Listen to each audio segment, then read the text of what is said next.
This video is going to be is going to go against a lot of the claims that people say that green tea is good, but basically green tea, it can be harmful, and the way that it does that is that it actually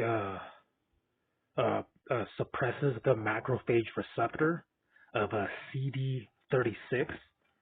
So basically that actually impairs phagocytosis, or the engulfing of the cancer cell, because the CD36 has to be intact to be able to engulf the cancer cell. But green tea actually it down regulates that CD36. Green tea also down regulates toll-like receptor 4, which is also on the macrophage. That might be a good thing because toll-like receptor 4 binds to lipopolysaccharides when they're from gluten exposure, and in pizza, cookies, crackers, glutens, and all kinds of things. So that's kind of still up in the air. But another thing that green tea does is that it also reduces a transferrin receptor. So I think that actually impairs iron recycling, and iron becomes trapped in macrophages, which leads to systemic functional iron deficiency. And the problem with that is that if iron is trapped, red blood cells aren't getting iron, so red blood cells can't deliver oxygen, which means that there's going to be hypoxia. Hypoxia drives reactive oxygen species, which is going to drive tunneling nanotubes, which is cancer cells actually they attach to other cancer cells with the tunneling nanotubes, and then through those tubes, the cancer cell sends other cancer cells anti-apoptotic proteins such as BCXL, so that the other cancer cells don't go through apoptosis, which means that there's going to be more cancer cells doing the same thing. Iron is also needed for vitamin A, so that vitamin A makes intrinsic factor, so that the vitamin B12 can turn or becomes vitamin B12 from the intrinsic factor, and then that reduces homocysteine, because homocysteine is a marker of cardiovascular problems, cancer issues. So if green tea is not allowing that to happen, because it's impairing the transferrin receptor, which is needed for iron recycling, then there's going to be high homocysteine because vitamin B12 is not working. This also has implications for the kidneys, because if the kidneys will interpret lower mitochondrial ATP in the kidney tubules as a hypoxia, which drives reactive oxygen species and then drives tunneling nanotubes, and then cancer survives that way. The iron trapping leads to a renal hypoxia, which is a low oxygen in the kidneys. So the kidneys will interpret that as hypoxia, even if oxygen is normal. Also, another problem with green tea is that the adrenal aldosterone signaling becomes distorted. So green tea can worsen COMT inhibition, which is prolonged catecholamines, which means a high cortisol. High cortisol means basically higher inflammation. That actually blocks the vitamin D receptors from working, because vitamin D receptors can't work with a constant inflammation going around.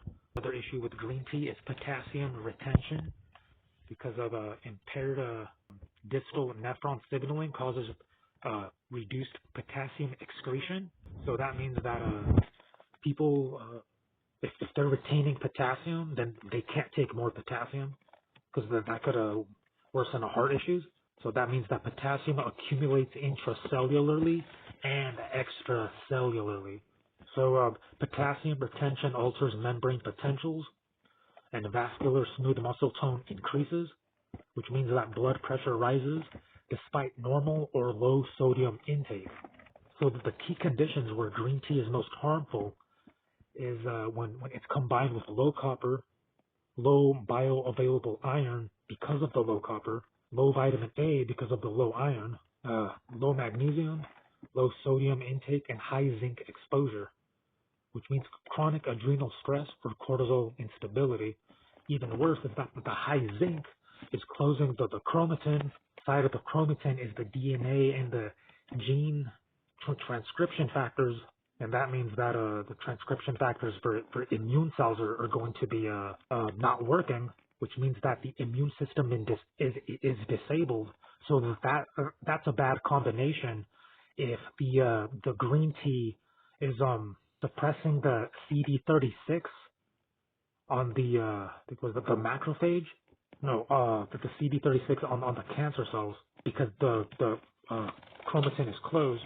So that means that the immune cells won't be able to do a phagocytosis. Since there's hypoxia from reactive oxygen species. That means that cancer cells are forming, because cancer cells form in low oxygen environments. And if chromatin is closed, that means that the gene transcription factors for the immune cells aren't going to work, and they're not going to be able to fight off the cancer cells that are driven by hypoxia. But decaf or low tannin green tea actually behaves differently because it has lower EGCG. That means less macrophage receptor suppression, also preserves L-theanine, less iron chelation, and less COMT inhibition.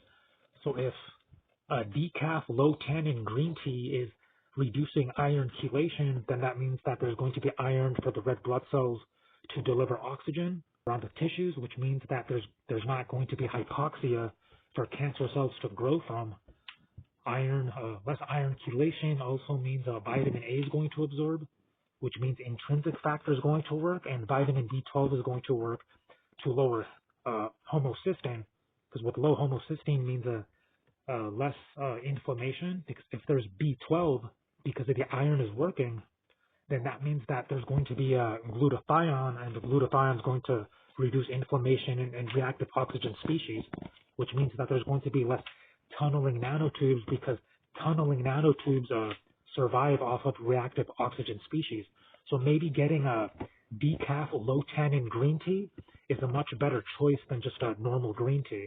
So to recap, green tea becomes harmful when it suppresses macrophage receptors and iron recycling, leading to renal hypoxia or low oxygen in the kidneys, aldosterone signaling distortion, potassium retention, which means that people who are already retaining potassium should not take more potassium, because then that's going to lead to hypertension, especially in low copper, low iron, and low sodium states. Also, low sodium raises cortisol. So many people have been saying, oh, to lower the sodium, but obviously that's going to lead to problems. So like, subscribe, leave any comments, whether if you agree or actually to disagree with what I said, since green tea has been touted for such a long time as a longevity.